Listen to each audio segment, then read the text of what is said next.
हमारा अनुभव बताता है कि पति के अलावा परिवार के सभी सदस्यों को पुलिस थानों में घसीटा जाता है, जबकि उनकी गिरफ्तारी कतई जरूरी नहीं होती। ये सब केवल शिकायतकर्ता के अहंकार और गुस्से को शांत करने के लिए किया जाता है। 27 जुलाई 2017 को भारत की सर्वोच्च न्यायालय द्वारा दिया गया यह फैसला न केवल एक फैसला था, बल्कि एक लैंडमार्क जजमेंट साबित हुआ। एक ऐसा फैसला था जो इस तरह के मामलों में नजीर की तरह पेश किया जाने लगा। लेकिन अदालत का यह फैसला जितना महत्वपूर्ण है, उतना ही जरूरी ये केस भी है, जिसकी कहानी होती है साल 2012 से। नमस्कार, मेरा नाम मयंक गौर है और आप देख रहे हैं लाइव हिंदुस्तान का नया साप्ताहिक कार्यक्रम माय लॉर्ड। ये एक ऐसा शो है जिसमें हम बात करेंगे सुप्रीम कोर्ट के ऐतिहासिक या महत्वपूर्ण फैसलों के बारे में और उन फैसलों को आसान भाषा में समझने की कोशिश करेंगे।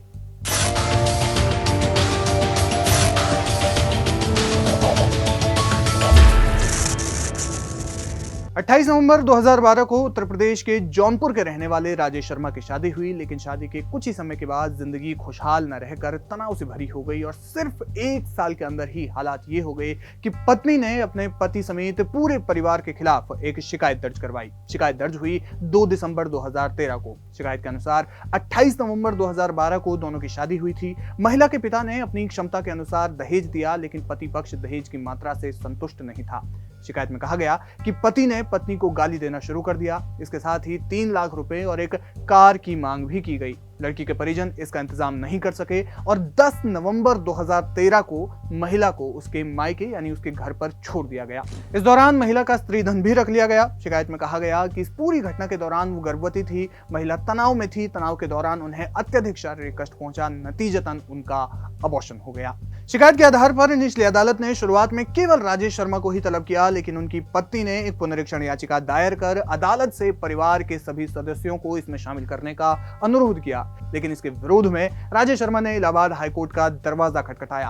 हाईकोर्ट ने मामला मध्यस्थता कमेटी को भेजा। इस दौरान बातचीत पूरी तरह से विफल रही और कोर्ट ने मामले में हस्तक्षेप का कोई आधार नहीं पाया और राजेश शर्मा को झटका देते हुए उनकी याचिका खारिज कर दी।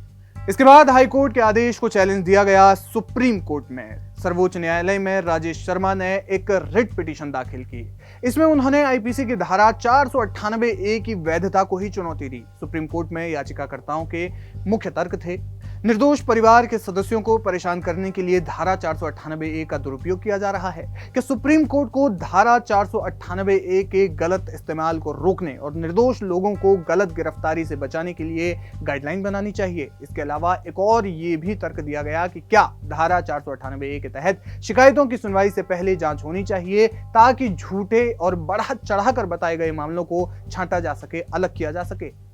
याचिकाकर्ताओं ने यह भी तर्क दिया कि आईपीसी की धारा 498A का प्रयोग पतियों और उनके रिश्तेदारों को परेशान करने के लिए किया जा रहा है। इसमें उन्होंने तमाम आंकड़ों का हवाला दिया और कहा कि इस कानून के तहत झूठी शिकायतें दर्ज की जा रही है, हालांकि उनमें दोष सिद्धि यानी सजा की दर बहुत कम है। इन्हीं आंकड़ों के आधार पर याचिकाकर्ताओं ने कहा, यानी राजेश शर्मा के पक्ष ने कहा कि इससे पता चलता है कि कानून के दुरुपयोग की संभावनाएं हैं। उन्होंने ये भी कहा कि ऐसे मामलों में तत्काल गिरफ्तारी समाज में प्रतिष्ठा को खराब करती है और अधिकारों का भी हनन होता है। गिरफ्तारी हमेशा के लिए एक अमिट छाप भी छोड़ देती है। दूसरी ओर प्रतिवादियों ने यानी रिस्पोंडेंट्स ने तर्क दिया कि न्यायालय को कानून की वैधता बरकरार रखनी चाहिए। हालांकि इस कानून को रद्द करने के बजाय इसके दुरुपयोग को रोकने के लिए कुछ कड़े कदम उठाए जा सकते हैं या कुछ उपाय किए जा सकते हैं। पत्नी के बारे में अपीलकर्ताओं ने कहा कि वो खुद ही अपना ससुराल छोड़कर मायके चली गई थी और क्योंकि महिला के ससुर एक सरकारी कर्मचारी थे और माता एक हाउसवाइफ थी, इसके अलावा भाई और बहन दोनों सरकारी सेवाओं में थे और वे अविवाहित थे, इसलिए दहेज मांगने में उनकी कोई भी दिलचस्पी नहीं थी। मामले में तत्कालीन additional solicitor general AS Nadkarni ने कहा कि आईपीसी की धारा 498A लालची पतियों और उनके परिवारों द्वारा की जाने वाली अनुचित मांगों को रोकने के लिए बनाई गई थी। नतीजतन कई बार महिलाओं के साथ क्रूरता होती है और वे खुद की जान भी दे देती हैं। हालांकि उन्होंने ये भी माना कि इसका दुरुपयोग भी बढ़ रहा है। सुनवाई में नेशनल क्राइम रिकॉर्ड ब्यूरो का एक डेटा भी पेश किया गया, जिसमें 2005, 2009, 2012 और 2013 के आंकड़ों को पेश किया गया। सुप्रीम कोर्ट में पेश किए गए एनसीआरबी के 2012 के डेटा के मुताबिक पूरे भारत में कुल 1,97,762 लोगों को भारतीय दंड संहिता की धारा 498A के तहत गिरफ्तार किया गया था। रिपोर्ट आगे बताती है कि गिरफ्तार किए गए लोगों में से लगभग 1/4 महिलाएं थी, यानी कुल 47,951 महिलाएं शायद पति की मां या फिर बहनें थीं। लेकिन हैरानी की बात यह थी कि इस धारा 498 ए के तहत साल 2012 में चार्जशीट दाखिल करने की दर 93.6% की तेजी से बढ़ी, जबकि सजा की दर केवल 14.4% थी। 3,72,706 मामले पेंडिंग थे, जिनमें से 3,17,000 को बरी किए जाने का अनुमान था। इसी तरह 2013 के आंकड़े भी सुप्रीम कोर्ट के समक्ष रखे गए और इन आंकड़ों के अनुसार साल 2013 के आरंभ में 4,66,079 मामले पेंडिंग थे, जिनमें से केवल 7,258 में सजा हुई थी और 38,165 को बरी कर दिया गया था। वहीं 8,218 मामले वापस ले लिए गए थे। आईपीसी की धारा 498 ए के तहत दर्ज मामलों की सजा की जो दर है वो भी 15.6% के साथ बेहद कम रही। अब additional solicitor general as Nadkarni ने कुछ महत्वपूर्ण सुझाव कोर्ट को दिए। उन्होंने कहा, ऐसे मामलों में पुलिस की सीधे गिरफ्तार करने की शक्ति पर रोक लगाई जानी चाहिए, अपराध को समझौता योग्य बनाया जाना चाहिए और साथ ही जमानती भी बनाया जाना चाहिए। पति के अलावा किसी अन्य रिश्तेदार की गिरफ्तारी केवल संबंधित मजिस्ट्रेट की अनुमति के बाद ही की जानी चाहिए। 70 साल से अधिक आयु के रिश्तेदारों की गिरफ्तारी नहीं होनी चाहिए। प्रत्येक अभियुक्त की भूमिका शिकायत में स्पष्ट रूप से लिखी होनी चाहिए। कोर्ट ने इस मामले में सीनियर एडवोकेट वी गिरी को न्याय मित्र यानी एमिकस क्यूरी के रूप में नियुक्त किया। अब एमिकस क्यूरी क्या होता है? दरअसल कुछ मामलों में अदालत न्याय मित्रों को नियुक्त करती है जो उस मामले से जुड़े हुए अतिरिक्त जानकारी या फिर उस पर गहराई से थोड़ा सा रिसर्च करते हैं और कोर्ट को जानकारी देते हैं, एक्स्ट्रा जानकारी जिसे देनाम कहते हैं। केस पर वापस आते हैं। सुनवाई के दौरान वरिष्ठ अधिवक्ता वी गिरी ने सुझाव दिया कि धारा 498 ए के मामलों में गिरफ्तारी केवल पुलिस अधीक्षक की अनुमति के बाद ही होनी चाहिए। वी गिरी ने एक बड़ा महत्वपूर्ण सुझाव कोर्ट को दिया। दरअसल कई ऐसे लोग जो देश से बाहर रहते हैं यानी एनआरआई, तो ऐसे मामलों में उनके खिलाफ रेड कॉर्नर नोटिस जारी किया जाता है और उनका जो पासपोर्ट है वो भी जब्त होता था। सीनियर एडवोकेट वी गिरी ने सुझाव दिया कि ऐसा करने से बचना चाहिए। वहीं मामलों में गिरफ्तारी से पहले परामर्श को अनिवार्य किया जाना चाहिए।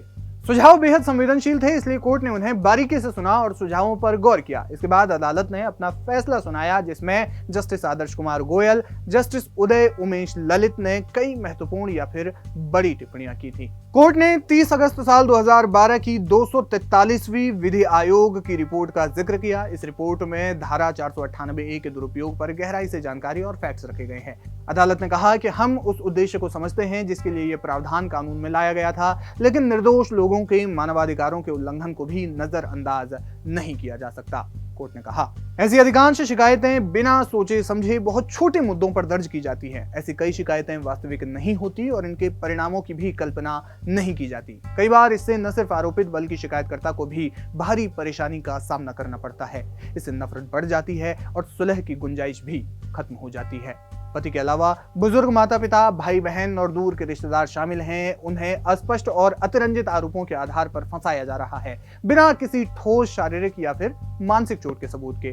कोर्ट ने कहा कि अगर मजिस्ट्रेट पुलिस के अनुरोध पर बिना सोचे समझे गिरफ्तारी और रिमांड की अनुमति देते हैं तो इससे सुलह के दरवाजे हमेशा के लिए बंद हो सकते हैं। कानून का अंतिम उद्देश्य दोषियों को दंडित करना और निर्दोषों की रक्षा करना है, न कि वैवाहिक घरों को नष्ट करना। अब इसके बाद कोर्ट ने कुछ जरूरी दिशा निर्देश दिए।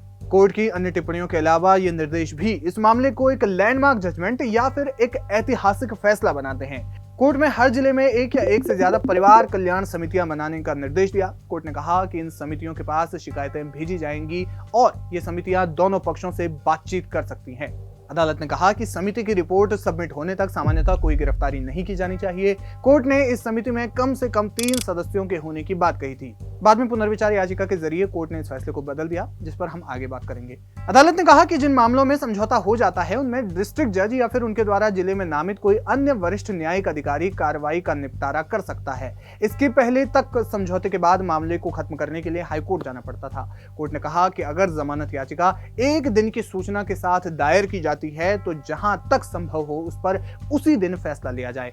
बेंच ने कहा कि दहेज में वस्तुओं की बरामदगी अपने आप में जमानत से इनकार करने का कोई आधार नहीं हो सकती। अगर पत्नी या फिर नाबालिगों के भरण पोषण से संबंधित उनके अधिकारों की रक्षा की जा रही है तो अदालत ने कहा कि मामले में व्यक्तिगत भूमिका, प्रथम दृष्टया आरोपों की सत्यता, आगे की गिरफ्तारी या फिर न्याय के हितों को ध्यान से तौला जाना चाहिए। यानी अदालत ने हर मामले में ध्यान से फैसला लेकर आगे बढ़ने का निर्देश दिया। इसके अलावा रेड कॉर्नर नोटिस समेत और भी कई निर्देश दिए गए।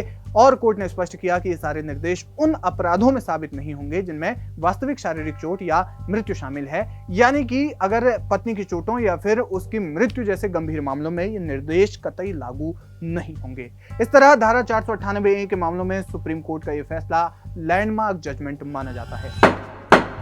लेकिन इसके बाद इस फैसले पर सवाल उठे साल 2018 में सुप्रीम कोर्ट की 3 जजों की बेंच ने राजेश शर्मा में दिए गए कुछ निर्देशों को पलट दिया, जिनमें फैमिली वेलफेयर कमेटी बनाने के फैसले को पलटा गया। अब क्योंकि कमेटी ही नहीं बन पाई तो इससे जुड़े बाकी बिंदु जैसे कमेटी का दोनों पक्षों से बात करना, एक रिपोर्ट तैयार करना और रिपोर्ट देने तक गिरफ्तारी ना करने जैसे निर्देश जो राजेश शर्मा मामले में दिए गए थे, इन्हें भी पलट दिया गया। इसके अलावा कोर्ट ने इस फैसले को भी पलट दिया जिसमें अदालत ने कहा था कि मामलों का निपटारा निचली अदालतों में हो सकेगा, यानी अब भी इस तरह के मामलों में जब समझौता हो जाता है तो हाई कोर्ट में ही याचिका दायर करनी होती है और हाई कोर्ट मामले में सुनवाई के दौरान अपनी विवेकानुसार एफआईआर क्वैश करने या फिर ना करने का निर्णय लेते हैं। लेकिन कोर्ट ने बाकी निर्देशों को बरकरार रखा। धारा 498A के मामलों में राजेश शर्मा जजमेंट एक ऐतिहासिक फैसला है। तमाम ऐसे मामले हैं जिनमें कानून नहीं बने हुए हैं। इस तरह के मामलों में निर्दोष या फिर बेवजह फंसाए गए लोगों की रक्षा सुप्रीम कोर्ट के यही फैसले करते हैं, जिन्हें बचाव पक्ष एक उदाहरण की तरह पेश करता है। लाइव हिंदुस्तान पर माय लॉर्ड का आपको ये पहला एपिसोड कैसा लगा, हमें कमेंट सेक्शन में जाकर जरूर बताएं। अगले हफ्ते फिर हाजिर होंगे एक नए और दिलचस्प केस के साथ।